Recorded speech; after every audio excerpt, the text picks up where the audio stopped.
Hey, good afternoon, everybody. Welcome to Eye on the Ball. I'm Steve Rivera alongside Jay Gonzales, and you're listening to 1030 The Voice. Is that drool I see on you, Jay, because of NBA basketball? No, but I did watch it. I was Did you watching. watch some of it? I was watching the game that was going on. Just before I came in, just to see what it looked like, and it. I mean, I know It it's looked real like basketball? Well, it's real basketball, but it kind of looked like a scrimmage. Yeah, you see, know? that's It, yeah, it had right, a right. it had a scrimmage feel to it. They piped in some crowd noise and all that kind of stuff, but it sort of had a scrimmage feel to it. Is that weird where baseball probably does not look like a scrimmage, but basketball does? Yeah, and I don't know why that is. Maybe because baseball stadiums have been empty for a while. So Yeah, maybe. I don't know. Yeah, maybe. But it's good to have two sports back now. Yeah, they're back, and there's two games today. The Lakers and the Clippers will be coming on in about an hour, I think. Just another thing to watch. I had it on in the background. I watched the golf tournament today, and then Who'd you have this weekend? I've got Rory Mcilroy, and he's three over par. Does he and do well there? Well, because you're the kiss of death. I'm a little upset with that. I am the kiss of death. And the thing was, I gave my sister some grief about her pick because he was 2 over after 2 holes, and then Rory was 2 over after 2 holes. At one point, he was 5 over on the day, but got it back to 3. So, anyways, but then I got into the basketball, and I was interested to see what it was going to look like, like everything else. And it was You probably didn't see any preseason.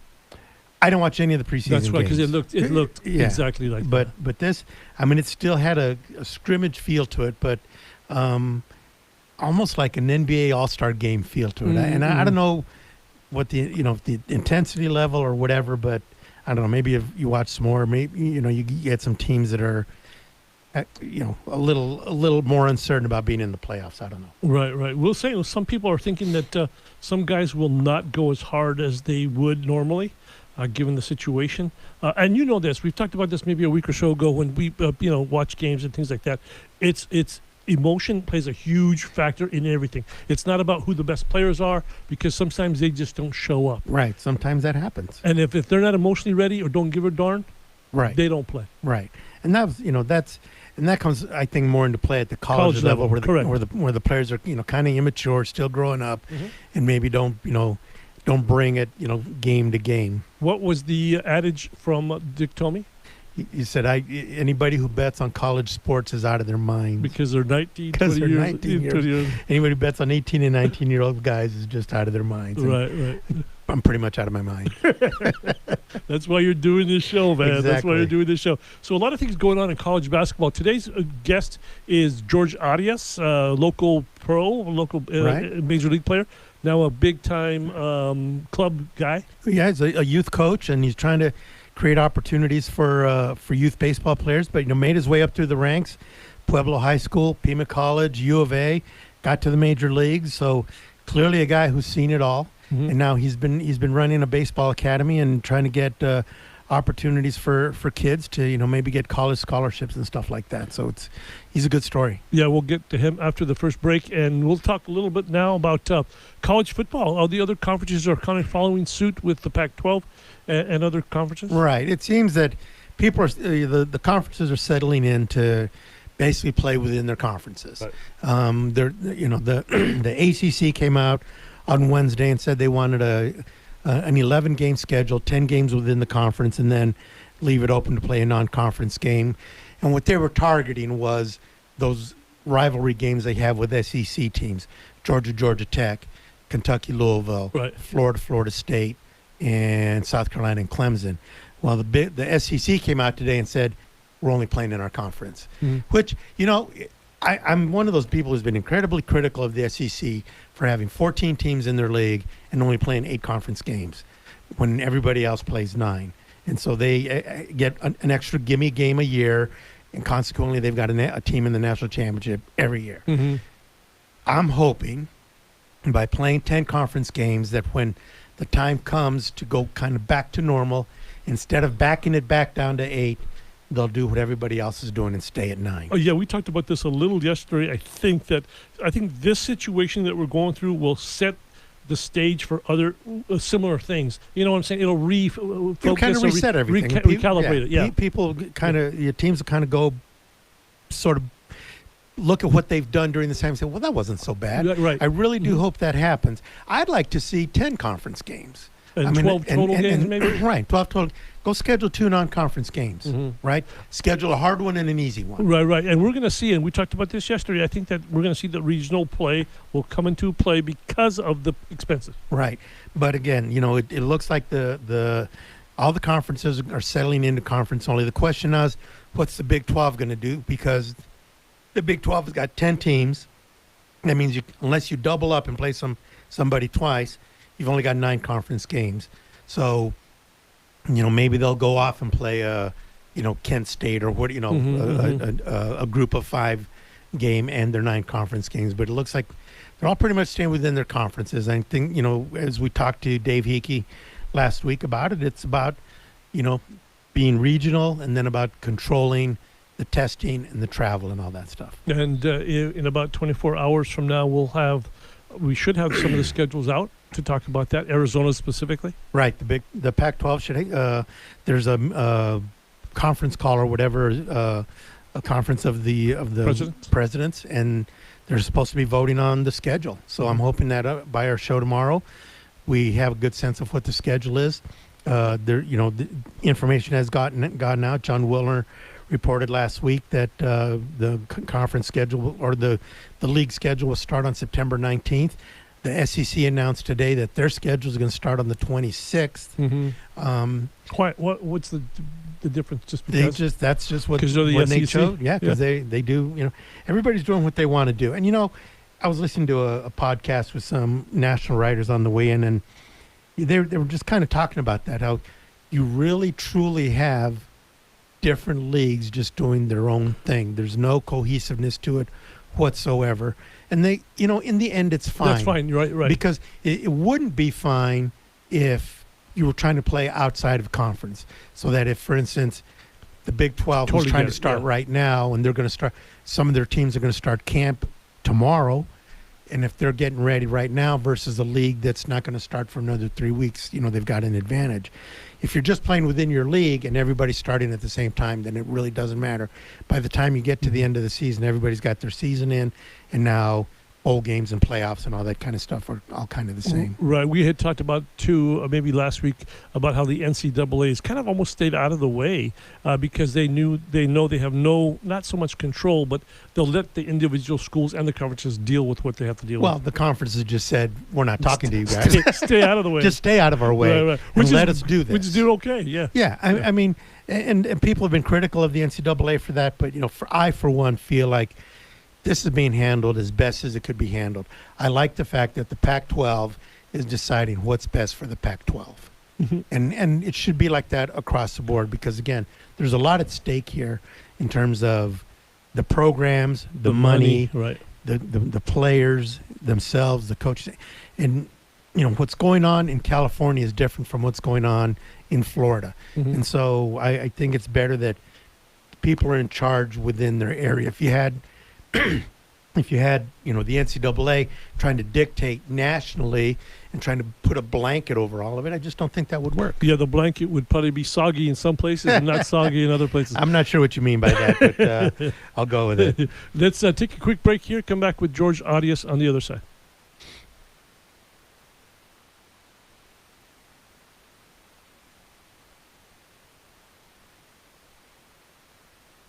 We got to bleed this song out a little bit.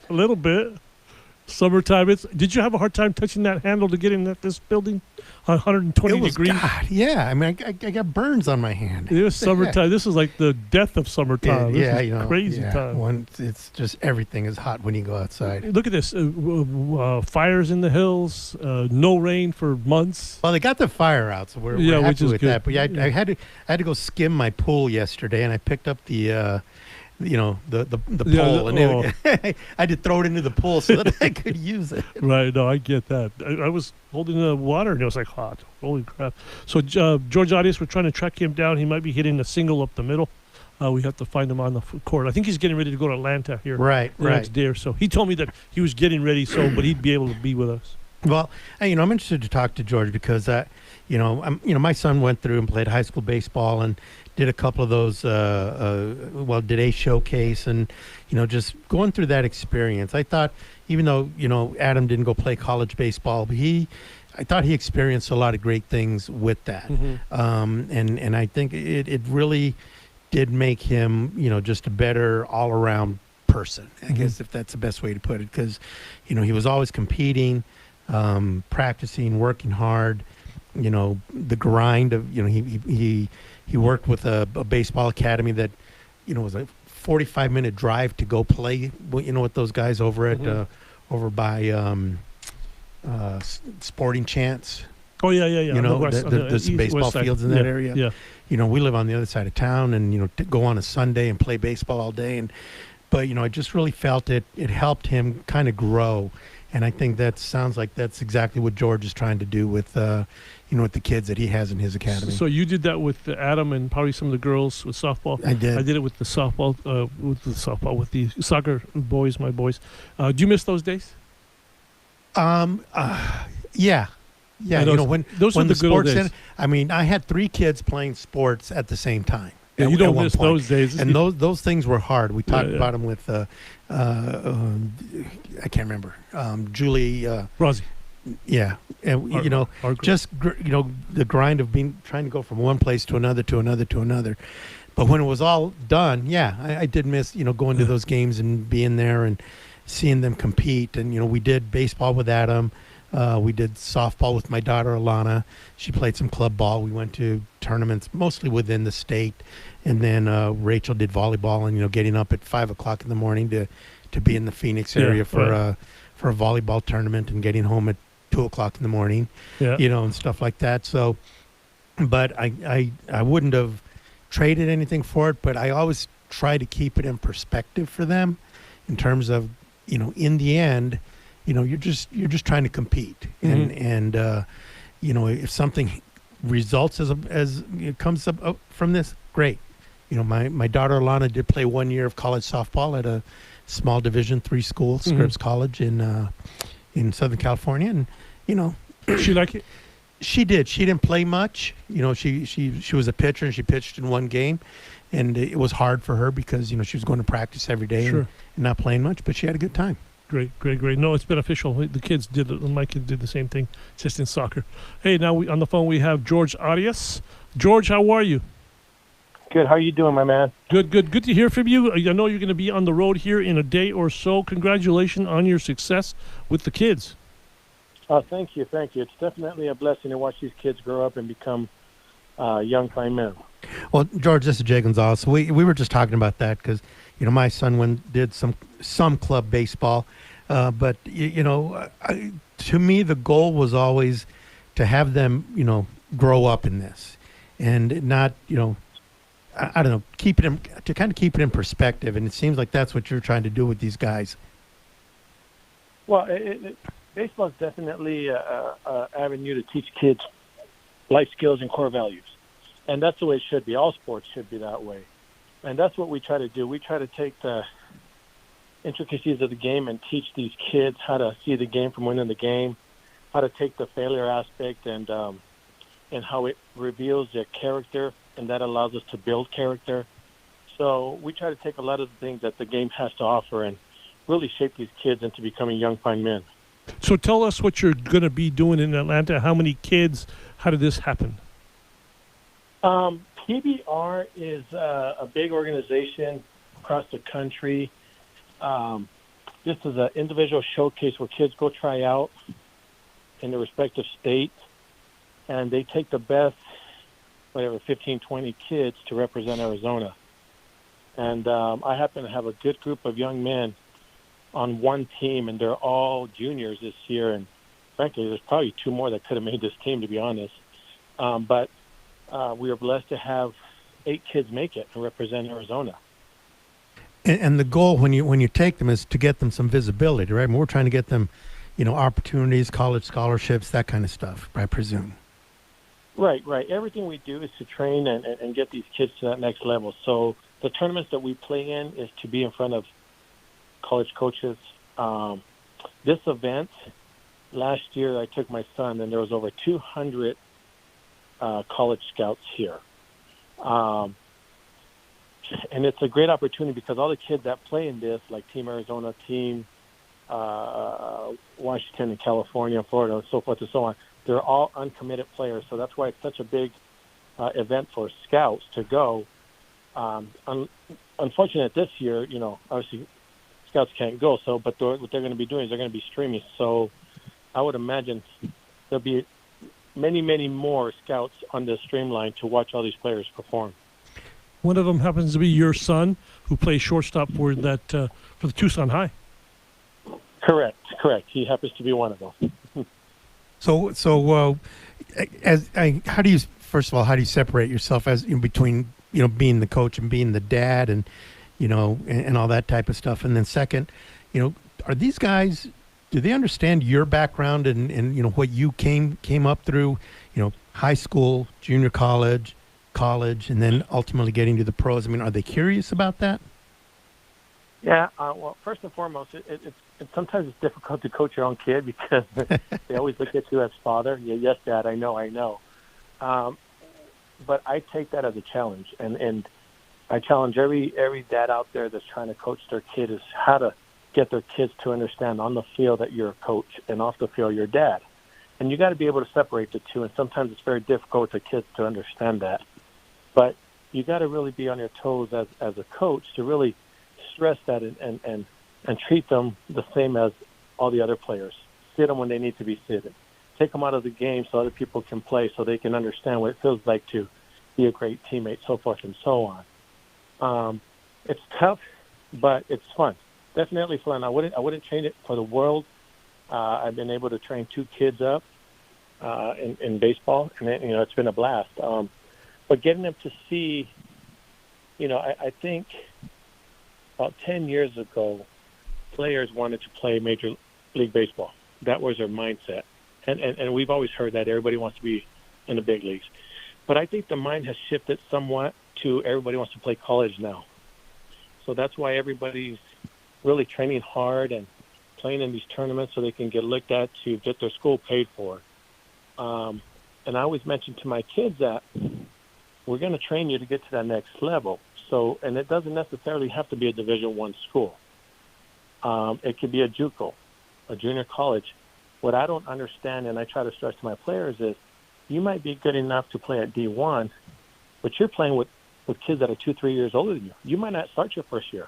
Right. So why not go to a JUCO and start and play and get your at bats, and get more experience. So that's kind of the mentality that I try to train my kids. Try to get them to see the big picture. There's more than one way to get to professional baseball. There's different avenues, but sometimes some of these kids have to understand they got to be realistic. They're not D1 players right now, and JUCO is their best route, or D2 or D3, or so forth and so on. Or you can be a guy named Nick Gonzales and not get recruited and go to New Mexico State and all of a sudden become this guy who's going to be drafted early in your career. How does that stuff happen? You know what? He's always been the guy. The problem is our society likes to label people, and especially in baseball. They look at your size, and that's what they do with you. And like I tell a lot of my players, you're not 6'3", 6'4", so strike one against you, Mm-hmm. That's just the way it is. That's just the way the business. But if you're going to let that deter you, then you might as well just quit sports, But the one thing I always teach my kids is the baseball doesn't know how big you are.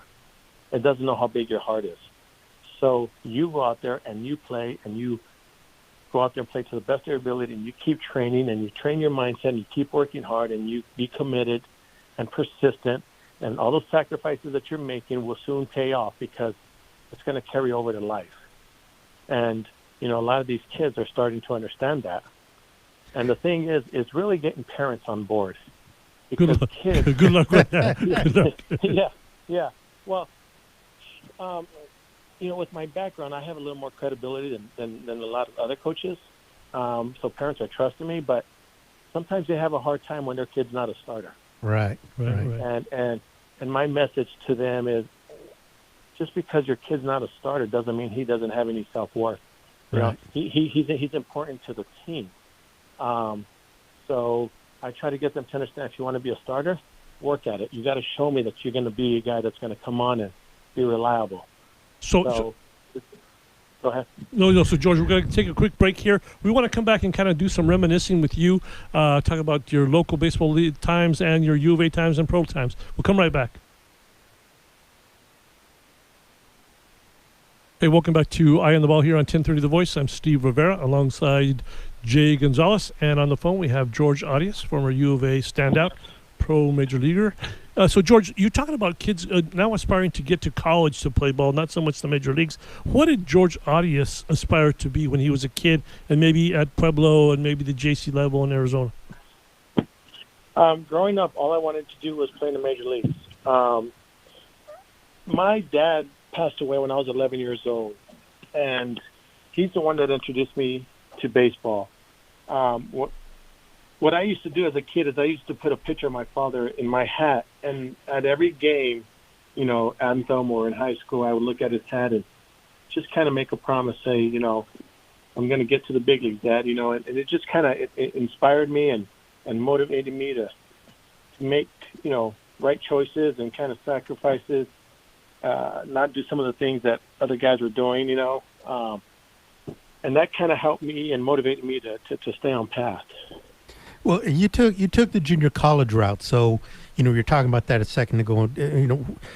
What was going through your mind versus trying to get on with a Division I school? You did end up at Arizona, but what went into your decision to go to Pima? Well, again, growing up, with a single mother trying to raise 7 kids, it was hard for her to keep track. So I never really took school serious. I didn't do too well in high school in a sense of taking my SAT and ACT. So when you do that, there's not going to be any Division I's that are going to recruit you. Right. I don't care how good you are. Right.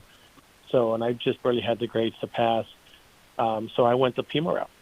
And that's the one thing that I do with my academy is I make sure that I hold my kids accountable with their grades. So, we send out progress reports because I get them to understand the importance of education. I want them to understand the importance of being a student athlete because I know the struggles that I went through. So I'm trying to make them an all-around player on what it takes because these D1 coaches are not going to be coming after players that got a 2.0 GPA. Right. It ain't going to happen. So, and I take pride in that with our kids because I don't know if I mentioned it earlier or not, but the team we have a 3.6 or higher GPA, and I'm proud of that, because these kids really understand our message. Well, did you catch a break at all, or I'm sure you make your own breaks, maybe at Pima to get to Arizona? Because I know you were a heck of a good hitter, played very good at third. Some people need to catch breaks. I know we all do. Did you catch one at all?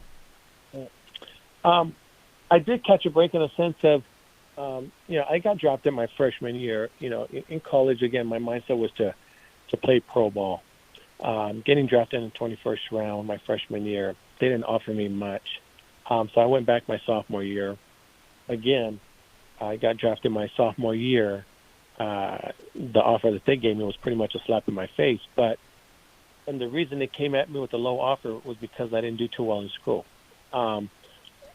But Coach Kendall came to me and said, George, we really want you at U of A.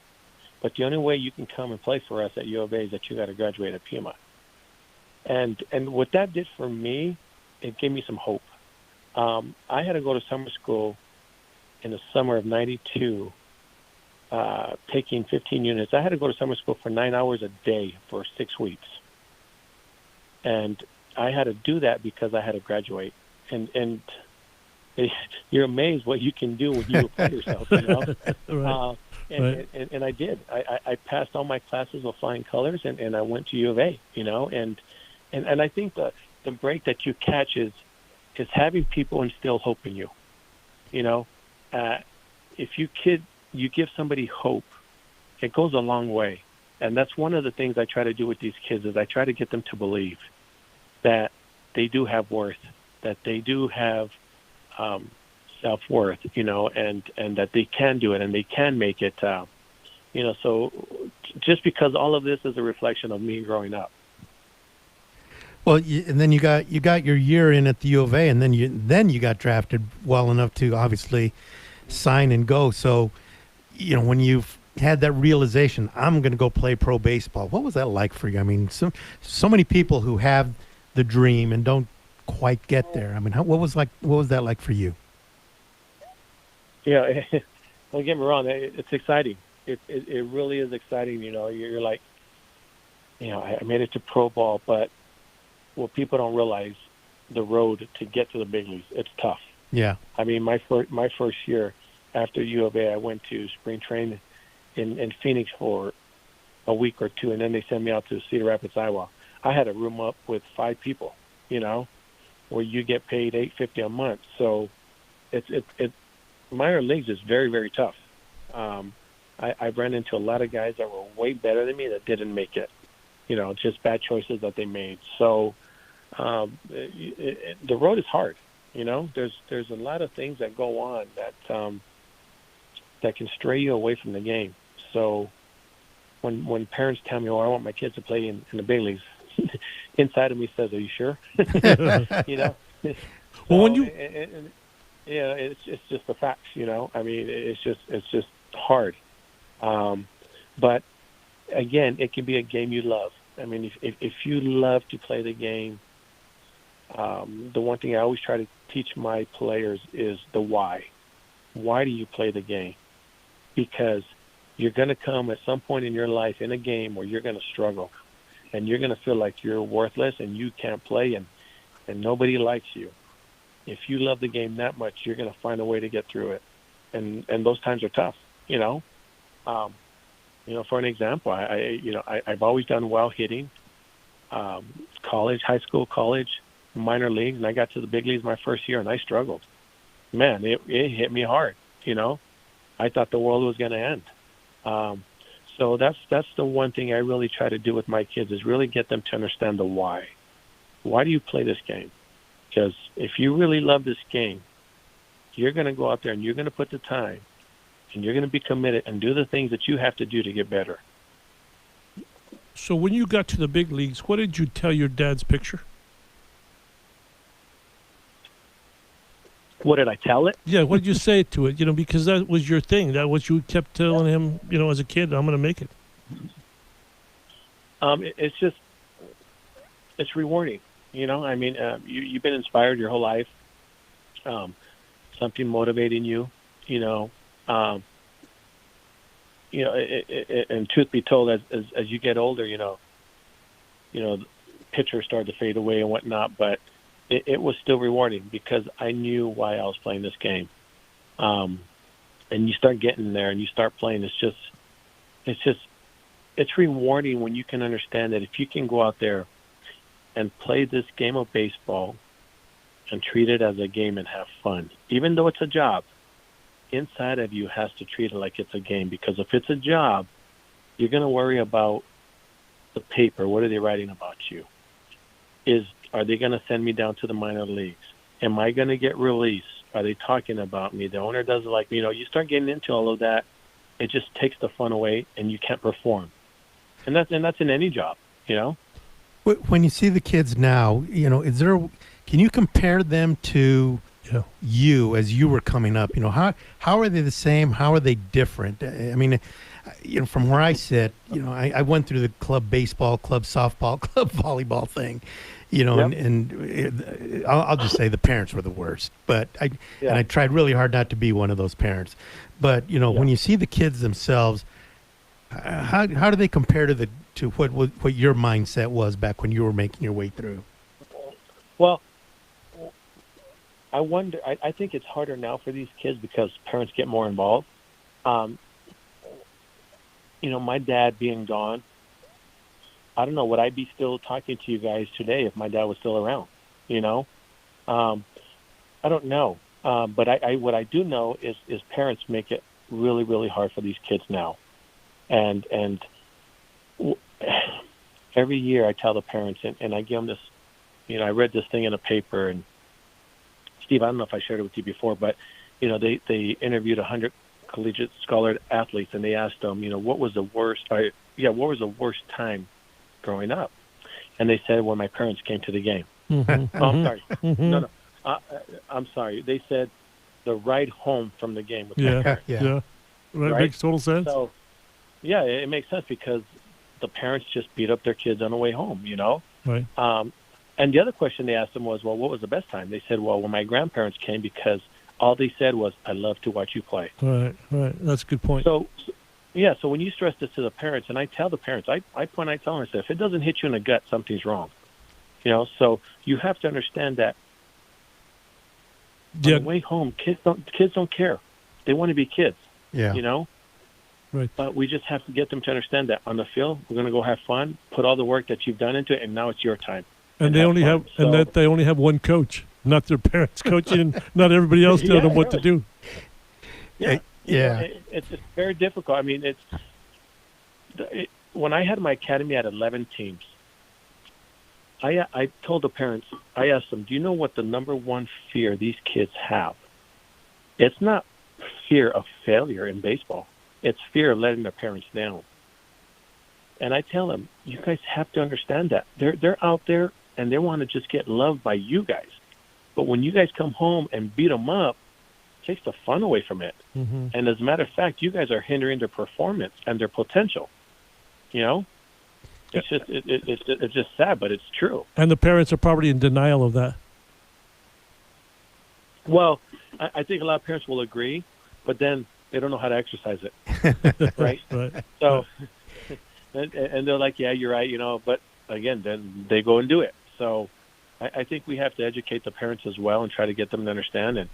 And I've told parents sometimes, I had to remove kids from my academy because I said, parents, I just can't see you do this to your kid. So this academy isn't for you.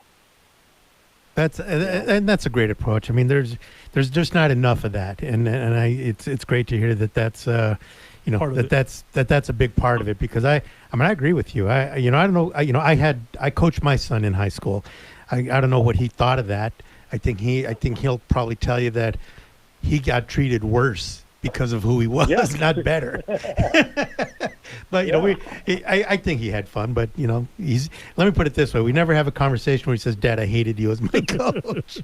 Yeah, well, and it's funny you say, because I bumped heads with my kids both years of freshman year, and I told them, I said, I really had a heart-to-heart talk with them. I said, listen, I don't want to. I said, listen, guys, I don't want to fight with you guys. At the end of the day, I want to be your dad. If you guys don't want me to coach, I'll walk away, because I enjoy the ride home with you, and I want to have a baseball conversation, or a conversation about anything. But I don't want to be fighting with you guys. So if you want me to back away from coaching, stepping out of the coaching staff, I'll do it. Just tell me, what role do you want me to play? Yeah. And my kids say, you know what, Dad, I want you to still coach me. I said, okay. But if you want me to coach you, I'm going to have to push you. Yep. And I'm going to kick you in the butt sometimes, and you're not going to like it, because sometimes as human beings, we like to get lazy, So understand that. And ever since we've had that conversation, obviously I backed down a little bit, but our relationship has been much, much better, But I'm just trying to get the kids to understand if you want to get to the next level, you got to work. Right, you got to work. These college coaches are no jokes. Right. George, be safe on your trip to Georgia. Be well. Best of luck to you and all your guys. And I got told to ask you one question. Okay, and this is that question about who's your favorite. Which of your sons is the better ball player? My daughter. Good answer. Really good answer. George, be well. George, thanks so much. All right, that was George Arias. You're welcome. Take care. Good luck. Headed to Atlanta with this group of kids, good baseball players. Let's take our last break here and come back on the other side. Hey, welcome back to Eye on the Ball here on 1030 The Voice. I'm Steve Rivera alongside Jay Gonzales. And was that like a Donna Summer, you were play on names or something here? I just had a theme to the music today. It all involved heat or hot. We should play that game. We set a Donna record Summer was today. hot. Yeah. Donna Summer was hot. Well, we set a record today. 110 degrees at the airport is a new record. Beat the record of 109 in 1986. But it's still a dry heat. So Hey, it's always a dry heat. I'm golfing at 10:30 on Saturday, so you know. Good luck with you. Good luck with that. That's good. Hey, you know what? I was going to ask you. Great talking to George, and you used to coach, and I was a parent of two pretty good soccer players. If you were king of the world in the youth program, any sport, whatever you want, and regarding parents, what rule would you make? I have mine.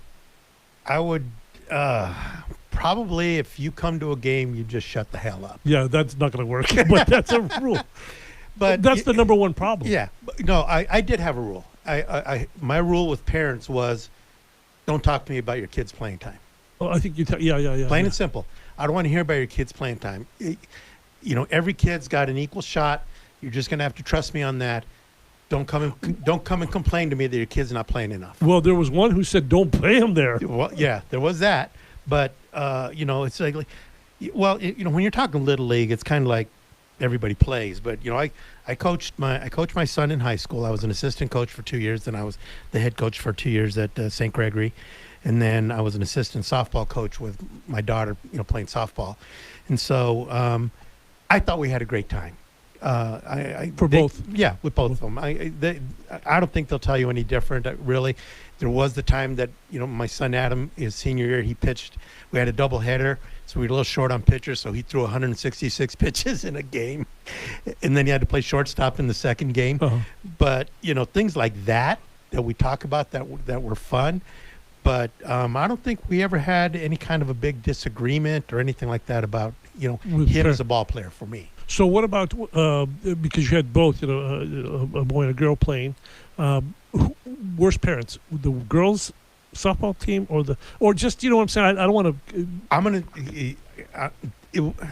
It was the girls' parents, both softball and volleyball. I dealt with softball and volleyball because they were.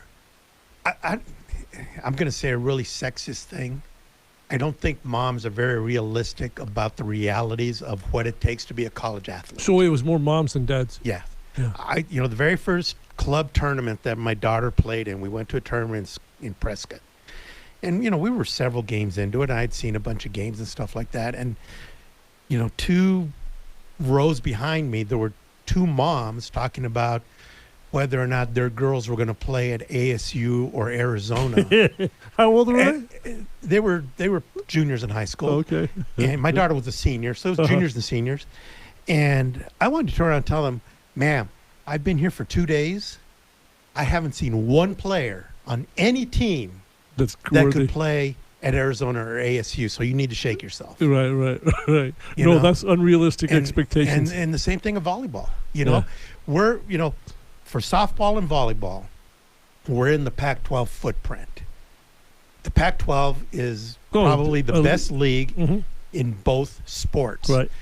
Moms and dads out there listening to this right now, shake yourself. Get okay? a grip. The kids that are playing on Pac-12 teams stand out, and you can tell the minute you see them. Sure.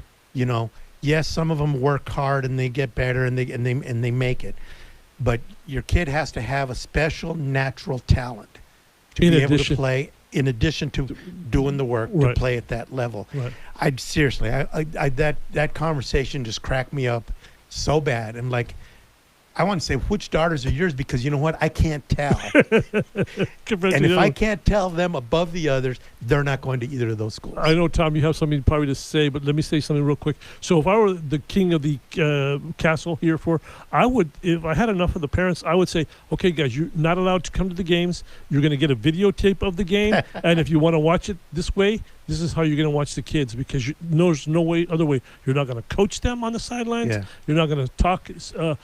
The funny thing about it is I'm Hispanic. Obviously, we all know that's not a secret. But it's kind of like where they don't think I speak Spanish or understand Spanish. And a lot of them would chirp in Spanish. And you're thinking, come on, guys, shut up. And you understand what we're saying? Yes, I understand what you're saying. Absolutely. Enough already. It's just kids. Yeah, no.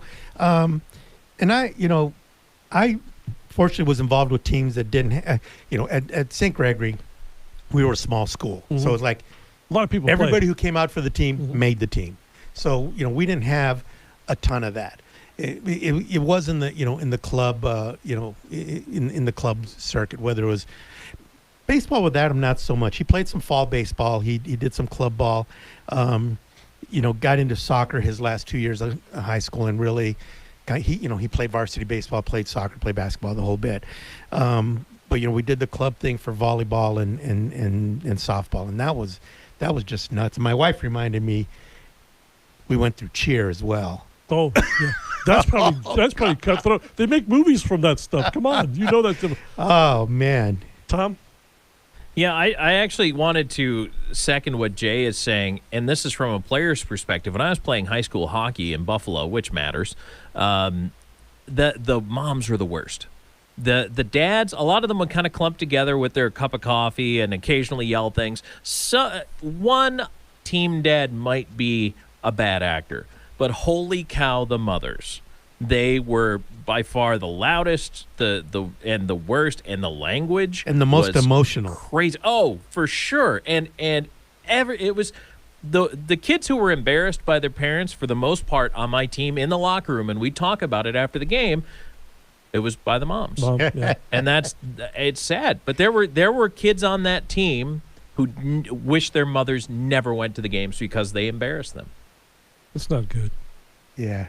You know what? And I got to say, my wife was great about that because, she was a team mom and all of those things. But, there were times she had to tell me to shut the hell up, when I was spectating, Right. there are, and I don't want to paint all moms like that. There are a lot of great Sure, moms of course. and stuff like that. And, we had so many but yeah, the volleyball moms, the softball moms, and the cheer moms. Oh my gosh. Yeah, I could see the cheer with the mean girls and all We're that gonna stuff. get yelled at for this one. You are, yeah, good for you. No, somebody out there is upset with us right now because No, I don't know about we're that. taking on the As moms. long as you're fine going home and Gab's going to be good to you, she's gonna be fine with me. You know what? It's takeout Thursday. I'm bringing home the food. She'll be happy. She'll be with more than me. fine. Right. Hey, good show today. I know we have a little bit more time. Tomorrow. Hopefully, we're talking Pac-12 schedule and stuff. So we'll see. We're maybe try and get an analyst or an expert on or two that can come and help us run through this. But we'll get you on the we're record. going to see the We're schedule. Get you on the record. I'll if it comes out in time, I'll go on the record with my call for the wins. I mean, we're getting closer. They're going to start practicing in a couple of weeks if they're going to be starting September 19th. I think you went 6-6 in the regular schedule. If it's if it's more than 4 under any circumstances, I'd be a little shocked. I'll preview it. I'm looking for 4 wins. Okay, I'm looking for 4 wins. I don't know if they're out there, Right. but I'm looking for 4 This wins. no question will be a tougher schedule than what they were going to go into play. Absolutely. You throw in an extra Pac-12 game over a couple of gimme Portland conference States, non-conference games. It's going to be it's harder. But I think it's going to be more fun. Sure, should be. We'll dissect it tomorrow. Thanks everybody for listening. Good show, Jay. Thanks to George Arias and good luck to his kids in Atlanta.